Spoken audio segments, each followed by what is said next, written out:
Hi. Hi. Thanks for the lecture. That was awesome.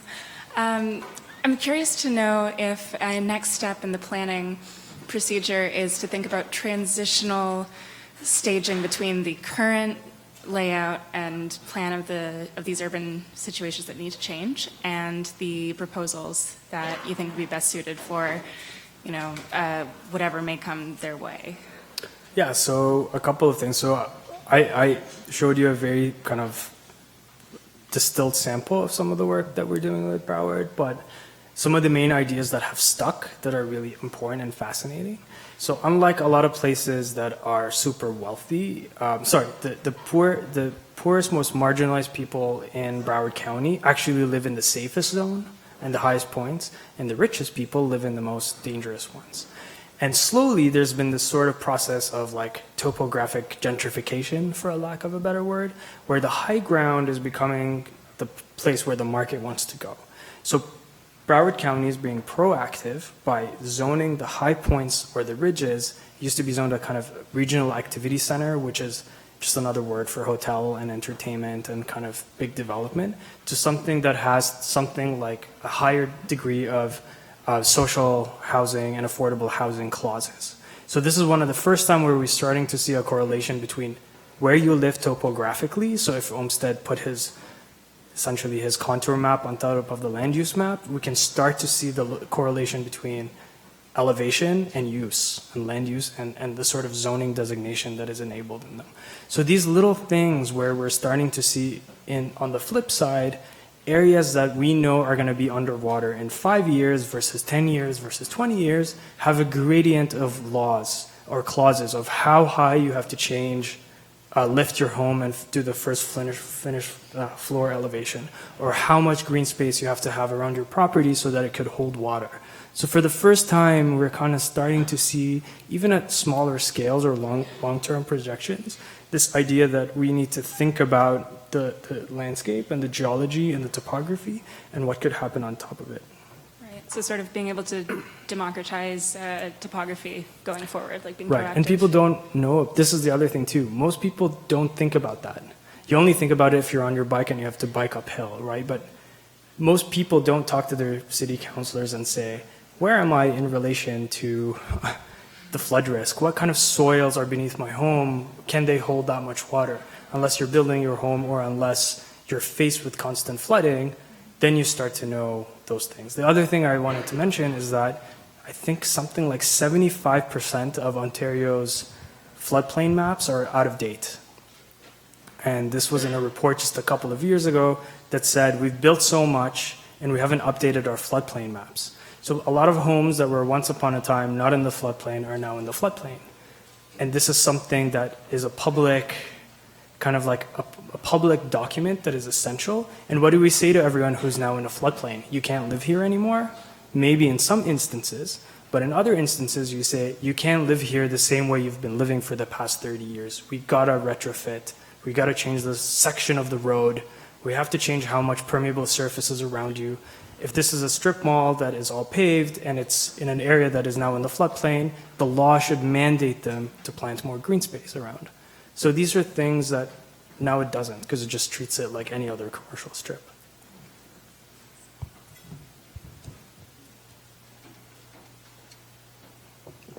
Sorry, the slide is super bright.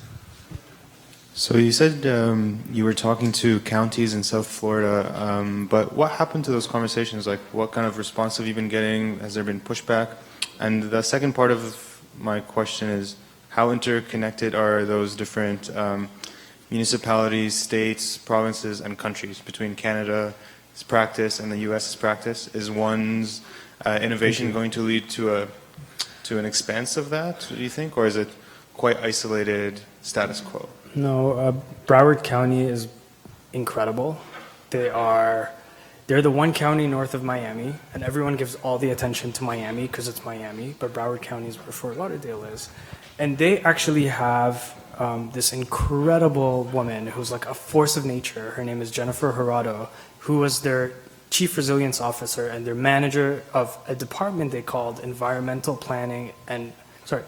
management and urban growth. So like they're already starting to understand that those things cross-reference each other. And she was appointed during the Obama years as the first resilience officer. So this is like 15 years ago. Toronto just got their resilience officer 2 years ago. So just to put things in perspective of how far ahead they are.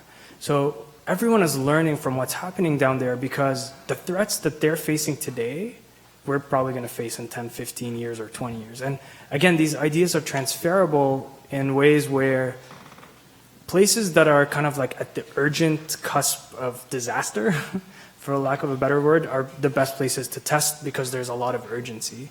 In the meantime, at the same token, there's also a lot of awful things that are happening there, and their hierarchy of governance is not as strong as ours, let's say. Like they don't have conservation authorities, they have, land ownership and private property ownership that is much more powerful than ours.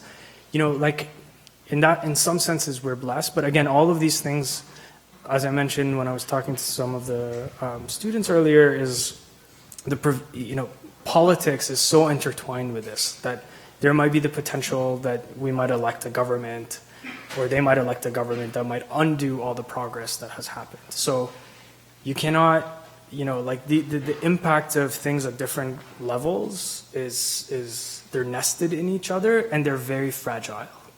So in the years when Dr. Jennifer was working with the Obama administration, they got tons of funds to map, to LiDAR, to invest in this research.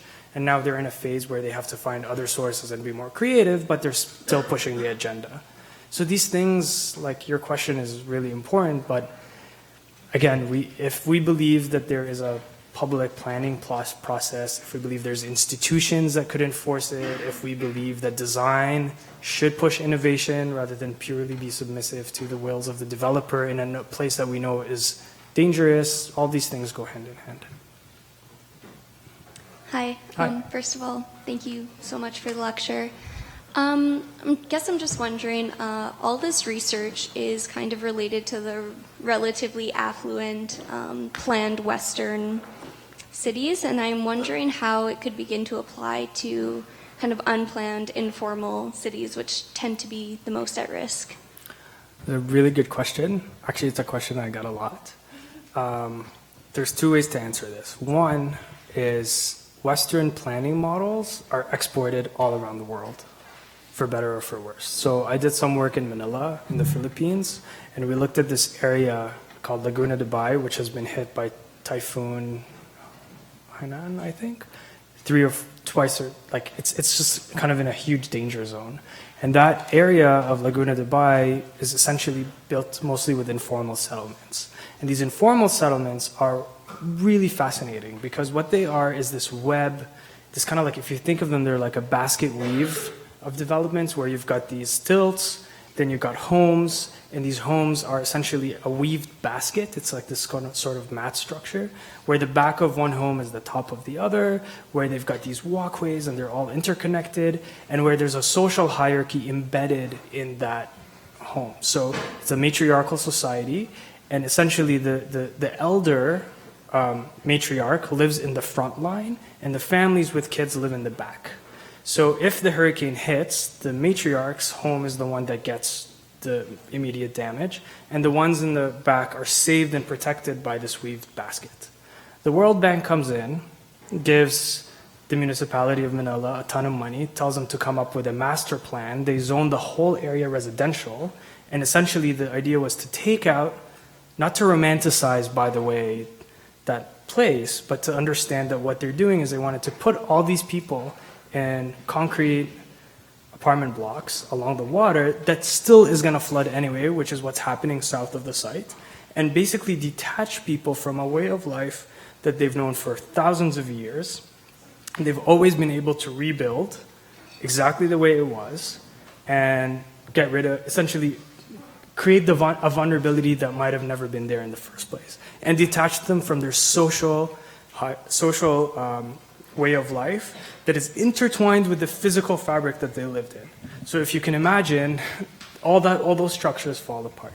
What I say is if we spend just as much energy learning what those kind of indigenous ways of building and those kind of vernacular way of understanding that society and replicating it in the 21st century, we will be much more resilient in the long run. So instead of importing Western style planning and reductive land use zoning, and we kind of learn from them their kind of highly nuanced, highly contextual, localized way of living, and essentially, offer the contemporary alternative or tools or way for them to make their living situation better, they will be more resilient in the long term.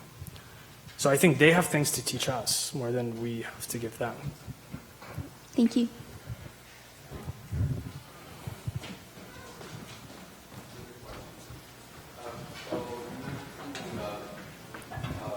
This collaboration happening often, and okay, you mentioned something about first of all, discourse not happening often among stakeholders or among policymakers and decision makers and designers, and you also said that designing from backwards was more successful when you first mitigated how thought was going to happen, and then going to the drawing board and designing for it, and then making the policies for that. So why do you think that doesn't happen often in design studios or in design practice? And why do you think there's not enough transdisciplinary practices happening more often? And where is the gap? Well, first gap is even though our students try to invent the code, we're not lawyers, right? Like there's people who spend a lifetime learning how to write urban codes and urban policies. So it's kind of like what we did was give them the seed of an idea to say, like, if you think of a very sort of contextual design solution for the issues that you're facing immediately, if you start with design and then end with policy that enables that design, you're eventually better off in the long term. The reality is that that is so much harder to do than creating a standard policy that applies everywhere, and then you deal with the problems in a case-by-case basis. So what that does is two things. It flattens, essentially, it perpetuates more of the status quo because that's how tools are.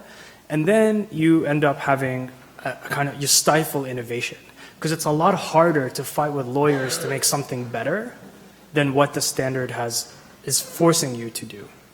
The fear of all this is that it becomes a kind of minimum standard checklist like LEED, right? So resilient design ends up becoming like sustainability, where you're just kind of doing the minimum, calling it a day, and also somewhat stifling innovation because you've checked off your requirements. So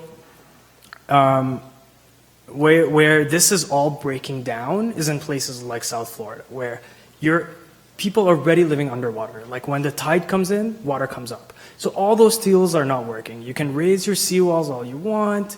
You can make future land uses all you want. But you also can't move 100,000 people out of their home and tell them you need to leave. You could in some places, but again, there's got to be hyper-localized specific solutions to come up with. And I think it's in that kind of like crossing of all those things where you start to see some of the innovation.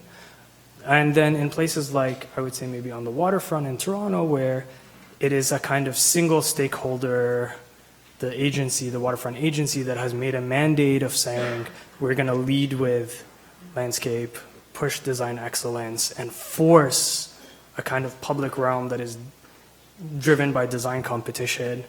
That's a rare condition, right? It's an anomaly. It's like on our waterfront and nowhere else. Where I think it could be interesting is if it starts to happen everywhere. Thank you very much. Okay, thank you.